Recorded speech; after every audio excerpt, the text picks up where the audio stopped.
비트코인 왕자입니다. 자, 이더리움 부활할 것, 왜 나쁘다고만 할까? 자, 오늘 비트코인과 이더리움의 비교 분석을 해 보겠습니다. 자, 먼저 보면 이 그림은 왼쪽이 비트고요. 오른쪽이 이더거든요. 자, 이 두 개 차트를 한번 보겠습니다. 자, 어떻게 보면은 비슷해 보입니다. 뭐 그냥 비트코인이 하락이 되었는데 이더리움은 그냥 조금 더 밀린 것처럼 보일 수는 있어요. 근데 우리가 이거를 따지면서 알아야 될 게 하나 있습니다. 뭐냐면 포커스가 어디로 맞춰져 있냐, 누가 주도를 하고 있는지를 살펴볼 필요 있어요. 전체 시장을 주도하는 건 비트코인이 맞습니다. 근데 요거 지금 두 개 따졌을 때 현재는 누가 주도하고 있을까요? 이더리움이 주도를 해주고 있습니다. 물론 약하기는 해요. 아직까지 약하고 비트코인도 주봉상 봤을 때 거의 2달 동안 하락한 이후에 큰 변동이 없습니다. 그러니까 반등도 제대로 안 나오고 계속 횡보 자리. 이더리움은 오히려 더 최악이에요. 왜? 더 밀렸거든요. 지켜주는 적정 자리에서 과거 못지않게 잘 가줘야 되는데 따라가지 못하고 있습니다. 그래서 여러 가지 이제 뭐 이슈나 논란거리가 있긴 하지만 현재 차트 구조로 봤을 때는 낙폭의 개념으로 좀 보자. 그래서 비트코인이 좀 밀린 시점과 이더리움이 밀린 시점에 여기서는 이제 알트코인들을 좀 봐야 되고 여기서는 주요 코인을 봐야 됩니다. 그러니까 비트코인이 더 세냐 이더리움이 세냐를 얘네 대장으로 따지는 게 아니고요. 주요 코인을 땡기고 있잖아요. 얘네를 좀 봐야 되고 얘는 어떻게 주요 코인 이하, 그래서 그 이하 알트코인들을 보면은 현재 누가 더 세다? 이더리움이 현저히 센 포지션이 등장해주고 있고, 두 번째 낙폭 구조도 이쪽이 더 높습니다. 이더리움 쪽이. 그래서 알트코인들이 나오고 있는 지금 반등 자체는 단순히 비트코인이 나빠졌다에 대한 부분이 아니라, 물론 비교 대상은 아니죠. 하지만 현재 수급을 가지고 얘기해 볼 수는 있습니다. 누가 수급을 주도하고 있고 어느 쪽으로 좀 더 쏠리고 있냐, 이 정도는 좀 볼 수 있어요. 근데 그게 아무리 가벼운 알트코인들이라고 해도 이런 수급을 가지고 움직여 줄 수는 있습니다. 그때가 이제 2017년도와 21년도, 24년도였기 때문에 그 세 곳 이후로 지금 25년도에 다시 한번 등장하기 시작했다라는 말씀을 드리고 싶습니다. 자, 그렇다 보니까 어떻게 오늘 이더리움은 양봉 전환이 된 반면에 비트코인은 음봉이에요. 그럼 왜? 이더리움이 결국에 결과적으로는 더 빠졌으니까 양봉이 더 나오는 것 뿐이다. 이렇게 보시는 분도 있겠지만 저는 지금 비트코인은 이렇게 좀 밀릴 공간이 조금 더 남았다 이렇게 보고 있어요. 비트 입장에서는, 이더리움 입장에서는 이미 정점을 찍어줬다 이렇게 보고 있습니다. 그래서 이거에 대한 약간의 갭 차이 때문에 현재 이더리움과 알트코인들이 주도하고 있다 이렇게 얘기를 하는 거고, 만약에 동일한 시점에서 이 비트코인과 이더리움이 반등 포지션이 나왔다고 한다면 반드시 비중은 비트 쪽으로 또는 n분의 1이 됐을 가능성이 높습니다. 근데 오늘 기준에서 봐도 어떻게 수급이 훨씬 더 높은 상태죠. 물론 거래 대금으로 따지면 아직 따라오진 못합니다. 근데 양봉 전환이냐 음봉 전환이냐에 따라서 비교를 대략 해볼 수는 있어요.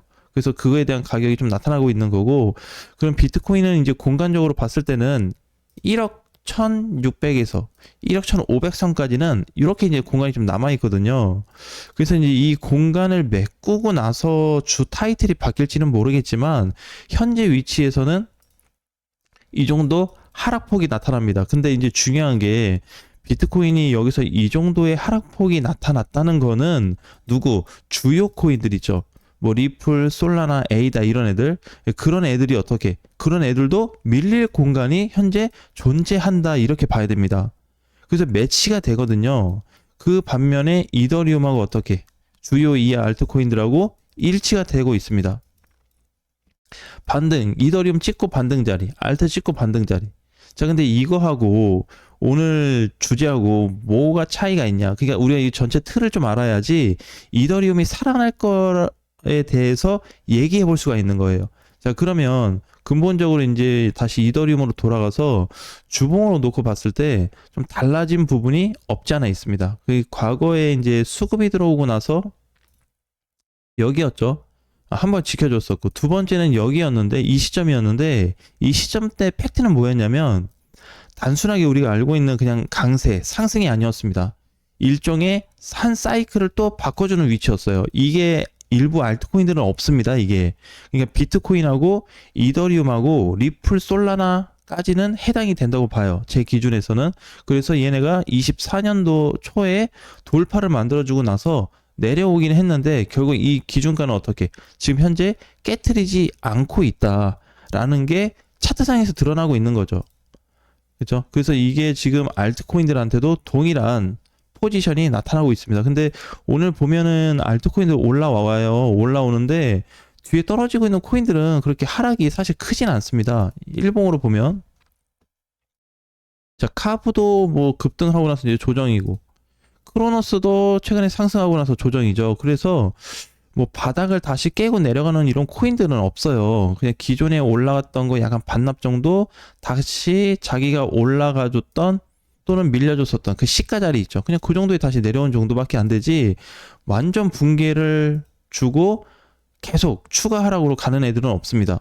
그죠? 지금 대충 봐도 자, 그래서 어느 일정 기준을 지켜주고 있다. 거기에 따른 조정인 거지 코인들이 다 망가지고 있는 건 아니다. 망가지고 있다고 한다면 이더리움하고 어긋나고 있다고 한다면 얘네들도 망가져야 돼요.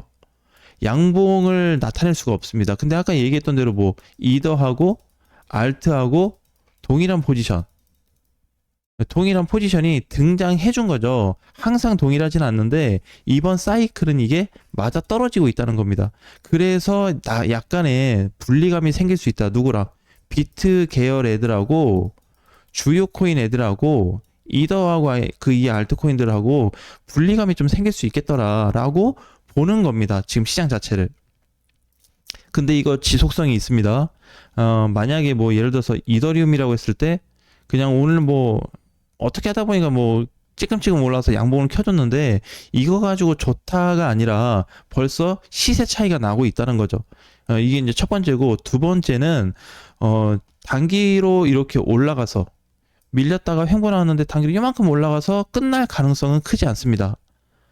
네, 이게 이제 좀 기간이 길어요. 그래서 이번에 나왔던 17일부터죠. 17일부터 해서 앞으로 얼마나 올라가 줄지 천천히 올라가 줄지 약간 시세를 중간중간에 크게 띄워줄지는 모르겠지만 중요 포인트는 계속해서 등장이 되고 있다라는 부분을 강조드리고 싶습니다. 이게 이제 또 이더리움을 월봉으로 보면 자, 이렇게 그림이 좀 명확하게 나옵니다.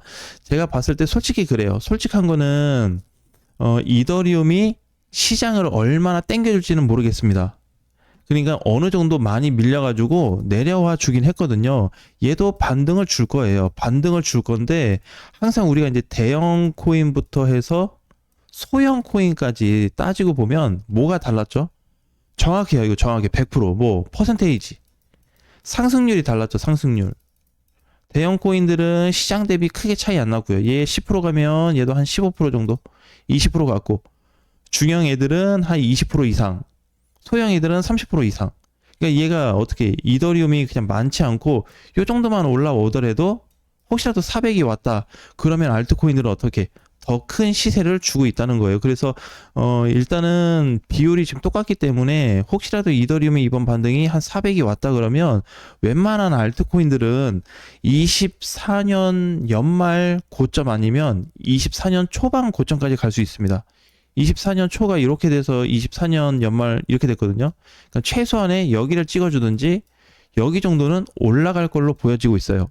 근데 이것도 이제 코인마다 좀 차이는 있기 때문에 모든 소형 코인이라고 그래서 다 얘 곱하기 3배 이상씩 날아간 건 아닙니다. 그 이상의 시세도 존재하고요. 약간 좀 둔하게 나타나는 애들도 있습니다. 그래서 사이클이 이더리움 사이클이 한번 올랐다가 이제 끝나는 시점에 가서 좀 조심을 해야 되는 거고 현재 시점부터 상승 공간 단기 반등이 됐든 무슨 상승이 됐든지 간에 거기에 만약에 확률적으로 답이 나와준다면 이번에 지금 코인들이 단순 상승으로 볼 수 없다는 거예요. 그러니까 오늘처럼 눌리는 뭐 룸네나 이런 애들 아르고 이거 단순 상승으로 볼 수 없습니다. 시기 전환 포인트로 보는 거죠. 오브스도 마찬가지.